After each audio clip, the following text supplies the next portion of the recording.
So, may share na naman ako sa inyo. Yung kinakain ko. Wait lang. Ayan. So, ito yung langka. Tapos, sinamahan ko ng buto ng langka. Kasi may nagbigay daw. Yung sa church kasi namin, binigyan daw yung parents ko ng langka. So, pinaluto ko na lang dito. Para mas madami daw kapag naluto. Madaming kaming makakatikim. Ayan, so ito yan. Siyempre, babalatan mo. Nilaga ng tatay ko. Ay! Namasot. Yan. Tapos, binalatan ko. Tapos ito yan. Ito yan siya. Tapos, nilagyan ko lang to ng condense. Tapos, sinamahan ko ng sabaw. Pinakuluan lang ng tatay ko. Yung langka na may asukal.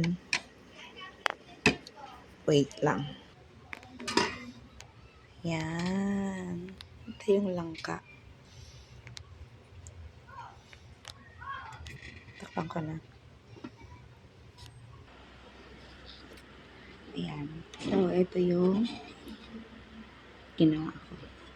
Hindi lang siya mukhang appetizing, pero masarap siya pag pinagsama mo. Sakit nga ng ngipin ko pero sarap din ng langka. Yan lang ulit ang makakakain ng ganitong langka na ganito.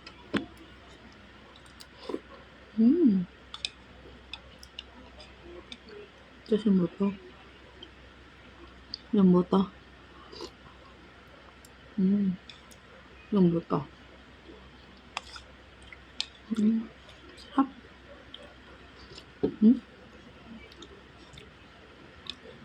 Hindi masyado matamis.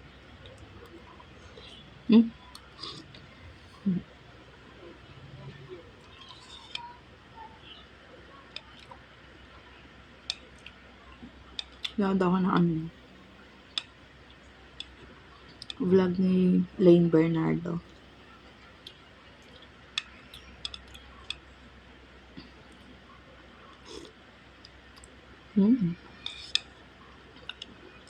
Pagsabay niya natin. Natin ko ng effect. Tatapusin ko na yung video kasi baka dumating yung kuya ko. Nahihiya ako mag-vlog sa harap niya.